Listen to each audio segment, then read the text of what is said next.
Today I'm going to be talking about what it takes to recover from OCD and why it's so important to address that. If you think of life in general, how you want to see your life turn out in the future is going to usually take some input of money. And that's just a reality, that's just a fact of life. OCD recovery is going to take some input of energy, right? That means you are going to have to put in a fair bit of effort to recover from OCD. You are going to have to do a fair bit of reading. You are going to have to do a fair bit of exposures. You are going to have to do quite a lot of looking at your perspectives, your irrational beliefs, and breaking them down. Now in life, if you take an attitude of, I'm going to put in very little to my journey, you tend to not get anywhere. And that is the same in all aspects of your life because time is sort of marching on very fast. And we have habits that we're putting in every single day. And when we don't put in those habits, very quickly our life starts to fall out of sync. I notice it with myself. I sometimes say, all right, take a week off the gym. Then that becomes 2 weeks. And I'm usually working out a lot. So those habits of just a bit of gym today, making sure that I'm walking 10, 15,000 steps a day, those kind of things, just make sure that I stay on top of being fit and healthy. And if I didn't do that and was consciously aware of it, so easily 3 or 4 months could go by where I'm just doing a bit of walking and not much else. And then I think, God, I'm not in the shape I want to be in. Recovery is very much like that. I can't emphasize enough about not just putting in the work to recovery when you're in crisis, because that's what people do. They kind of coast in between. And then when they're in their crisis, they're like, Rob, can you book me in? The problem with that is you've got to think of it as preventative. You need to do the work in between sessions so that you're keeping yourself ticking over so that you're not going into these huge dips. And that is so key, that just thinking, what can I do longer term? Thinking of it as long term. It's like anything. If you think today, okay, I'm going to never save any money, spend every penny that I've got, and never ever look for career opportunities in the future. Chances are, long term, you're not going to be doing that great, okay? So, you could then take the extreme option of, I'm going to save every penny that I make, I'm not going to go out at all or do anything. Well, you're going to probably then isolate yourself, not have social interaction, feel depressed. You're going to feel like you're basically banking on the future being better and sacrificing everything in the now. And this is what you see with a lot of young kids today on social media, where there's this sort of like hustle culture where they spend so much time working every single hour they're awake, sleeping very little. And again, sort of this just very bad cycle for overall happiness and fulfillment. So you need to think about these things along the journey. OCD recovery, you're going to have to work on it. Don't blitz it like, okay, I'm going to read all the books on the reading list in the next 3 days. Because the problem with doing that is you become so sort of focused inwards, and so you're not going to take things in too much because you're sort of like trying to nail it down as a mission. And that's not the best way to approach OCD recovery. The best way to approach OCD recovery is to think about, hey, I want to go along on this sort of trajectory long term where I'm improving. And if I look at myself over the next 2 to 3 years, putting in work for recovery, what's that outlook going to look like? Pretty good usually. So therefore, if I think of a sort of 3-year window and I'm going to really work on recovery, let's see where I get to. If you say I want to be recovered in a month, okay, that's very optimistic and it means you're going to work very hard. You're probably going to be disheartened quite quickly. It's the same as right now. If you've got no job, and you think, I want to have ... things in my life, you're not going to have them in the day. You might want to think like that, but in reality, you're going to be hit in the face by reality, which says that ain't going to happen. So you've got to think longer term. If you start thinking longer term, all the intermittent hurdles along the way break down because you start to have less of a strong reaction to them. And this is also what you get with age, because you start to see, hey, life goes on, years go on, there's more opportunities to rise again and again and again. So you've got all those things acting in your favor. So it's really important to think about that. So what are you trying to do? What are you trying to sort of invest your mindset into? You're trying to read lots. You're trying to change your perspectives on your fears. You're trying to face fears and deliberately put yourself in lots of exposure situations, okay? And you're going to expect your OCD to morph and think of it like levels in a game. That as it morphs, you go through those different levels. If you do that, you have a better outlook. Things improve. It's like, for example, sometimes I work very long hours. I work most days, and we work with a huge number of people, one of the main places for OCD. And if I just work all the time, I don't feel very creative and inspirational ideas coming to me. So what do? I take a day off, day or two off. I go for a walk. Maybe I go for a swim. And I don't try and work or think things through, okay? I just leave things to play out. And I let ideas come to me. And by doing that, what tends to happen is ideas do come to you. If you're not actually trying to force them and fix them, and you're just allowing different perspectives to come into reality, they will. If I think, oh my God, I need a perspective right now, I'm going to go and drink a coffee, go for a run, watch loads of podcasts. No, I don't even watch that many podcasts, because most great ideas that I've found, ideas that I've formed to bring the work that we do today for you guys towards OCD recovery, have come about through thinking and observing life and thinking how to problem solve a situation and trying to look at that in a different way. And to do that, it needs time for the brain to think and come up with its ideas. And the brain is this kind of computer that's, if you're running one system update after another, and you've got 10 windows open, it can't really process very well. It's sort of clogging away. So if you slow things down, you go for a swim, you go for a jog, go for a walk, you sit in a cafe, have a coffee, watch the world pass by, people watch, whatever you're going to do to create some kind of inspirational state of it, you tend to find that in that instance, you will start to see things more clearly. As you sort of traverse through life, you're forming different perspectives all the time. You're seeing different things, you're learning from different experiences. And I think if you just think, what's your goal? Your goal is you're trying to make yourself much wiser. But wisdom without application doesn't also lead to much too. Otherwise, historians would be the greatest people in the stock market investment and so on.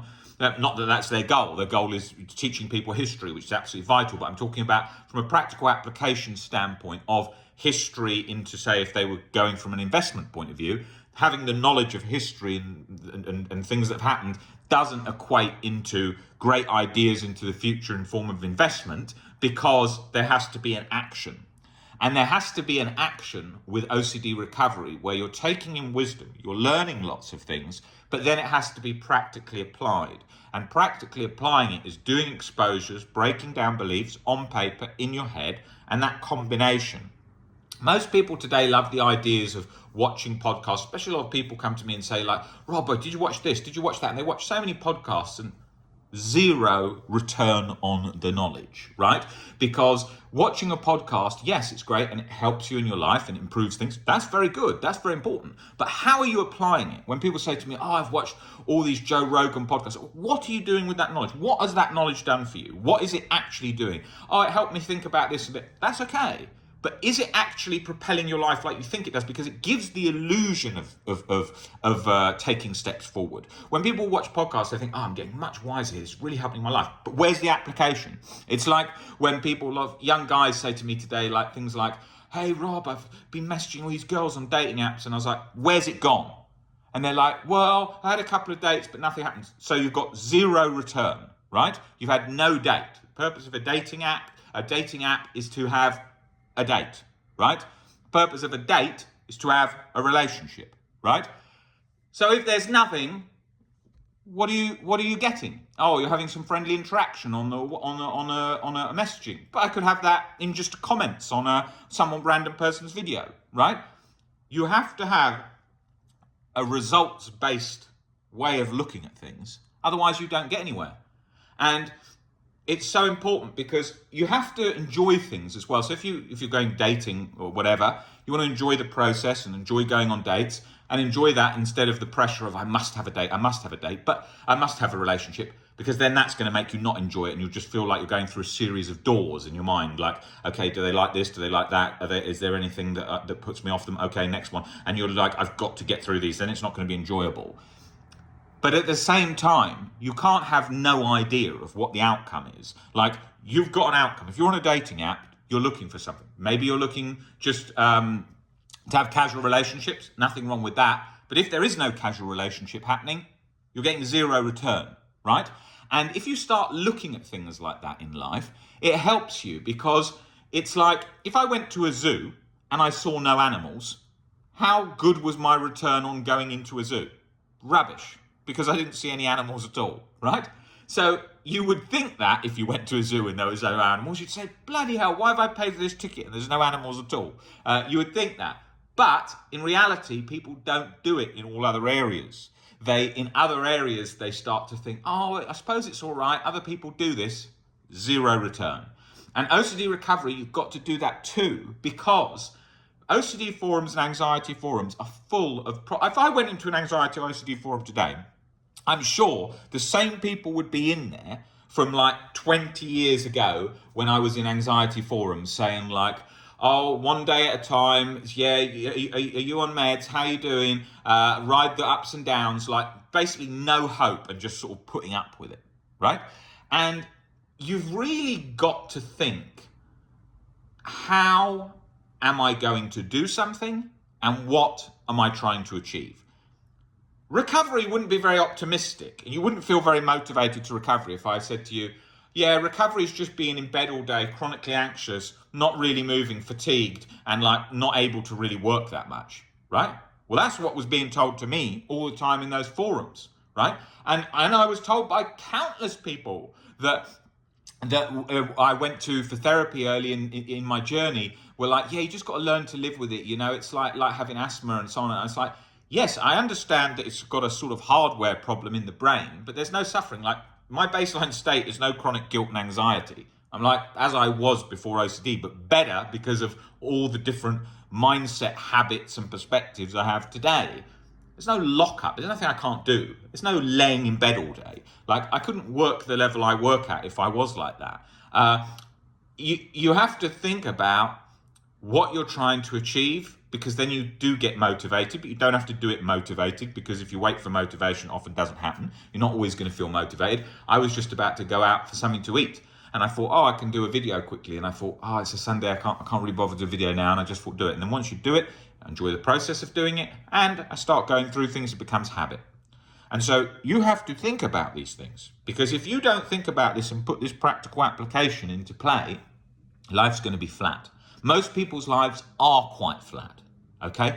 Most people's lives, if you look at them and you think, what's the input? Okay, they finish work, they've got little time for anything else. Okay, so therefore their life's just going to be that job, the family life, no other things, and no other room of change, right? There's nothing wrong with that. That's fulfilling a lot of boxes.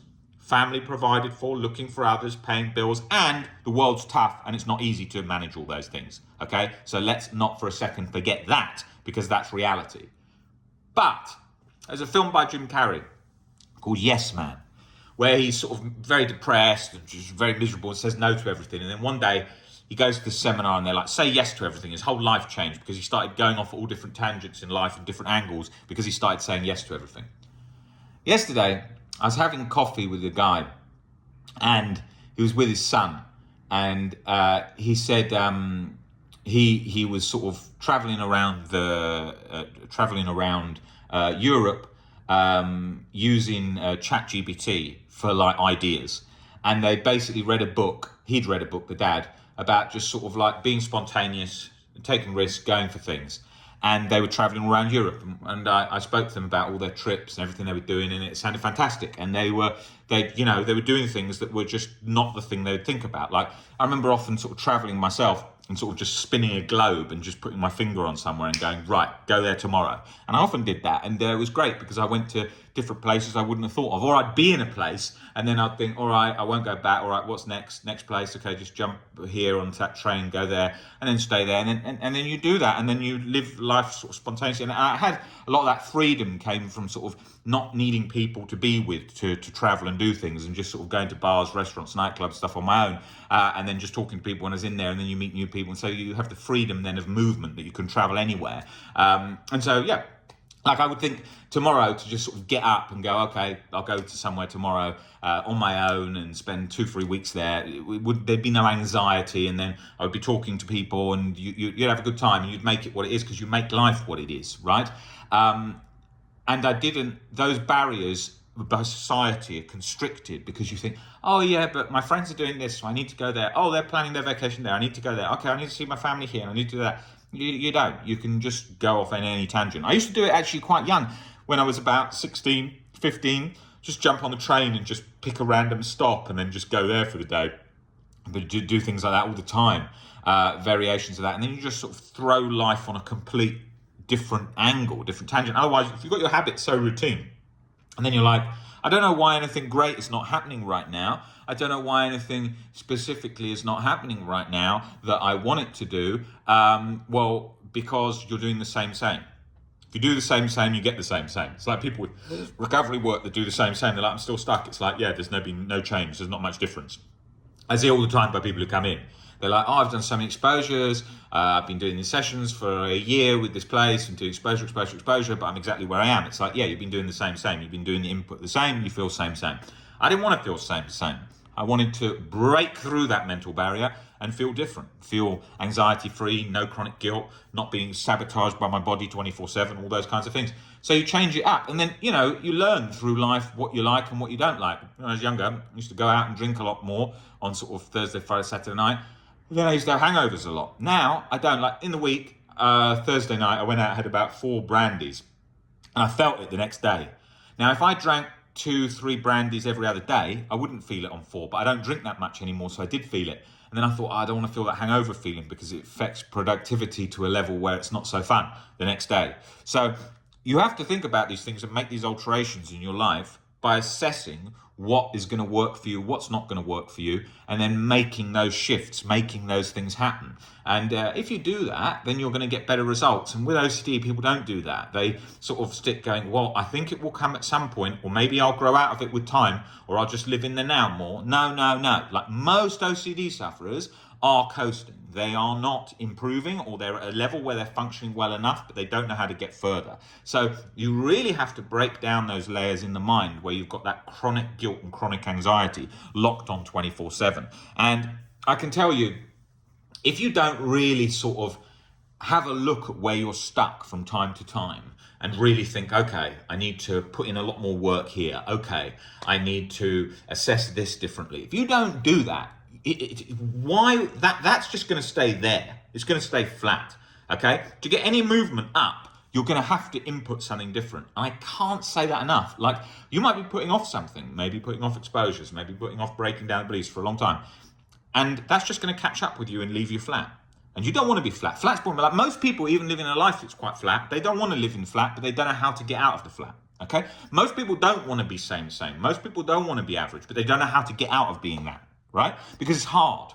Because you have to do things that are different to society. And that doesn't mean just locking yourself in your bedroom, working all day, or locking yourself in your bedroom, working on recovery all day. It doesn't. It means problem solving better. It means thinking about things differently with different perspectives. It means acting on things. It means taking risks, doing different things. It involves that. And the recovery journey is the same as life, because OCD is in life. It's in your brain. Your brain is life. And OCD is in that, and so it's been filtered through that. So you've got to change those inputs for a different output.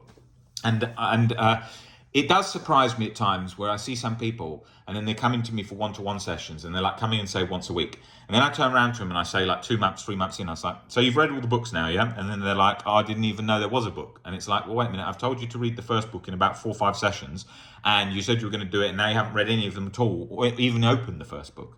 And it's like, because what people do is they think things will just happen to them. That idea. Like, you see an Instagram post, people are like, yeah, one day I'll live there. No, you won't. And that sounds blunt, right? And then you say, what do you mean, no, I won't? Well, what input are you putting to live there? If you're not doing anything that's going on that trajectory, that's not going to happen at all. If I can see that you're doing things that lead to that trajectory, then that makes sense to say that. But all these statements of like, yeah, I'll have that car one day, I'll have that. What's the trajectory? Where is it? What? Let's have a look at, is the output going in that direction? Okay? And it doesn't have to be that. It might be to have a family. How many dates are you going on? Oh, I don't date at all. I hate dating. Well, there's not much chance of a family without any dating. Okay? So you've got to review all these different things and ask yourself, is the substance there? Are you putting in that substance that's going to make that significant change so that you improve in the future? If it's not happening, you're going to get same, and that's what you don't want.